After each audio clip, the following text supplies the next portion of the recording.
ઉત્તર ગુજરાતના સરહદી વિસ્તારમાં સુઈગામ અને જે પટ્ટામાં ઘણા ઐતિહાસિક ગામો આવેલા છે. એમાંનું એક ગામ છે પાડણ. પાડણમાં મૂળેશ્વર મહાદેવનું પ્રાચીન મંદિર છે. એનું શિખર અદ્ભુત છે, જે અત્યાર સુધી કદાચ આપણે ન જોયેલું હોય. અને એ શિખર ઉપરથી જ લાગે કે આ લગભગ 10મી થી 11મી સુધીનું આ દેવાલય છે.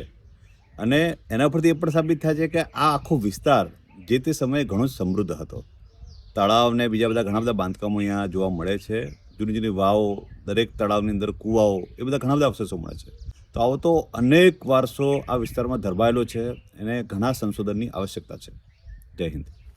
આ વાવથરાદની ધરતી કેવી છે કે શબ્દો એક શોધો ત્યાં આખી સંહિતા નીકળે છે, અને કૂવો એક ખોદો ત્યાં આખી સરિતા નીકળે છે. ગજબ તાસીની છે આ ધરતી કે જ્યાં મહાભારત વાવો અને ગીતા નીકળે છે.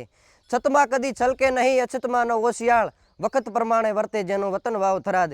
એવી આ પાટણની ધરતીની માથે એમ કહેવાય છે મૂળેશ્વર મહાદેવ બેઠા છે.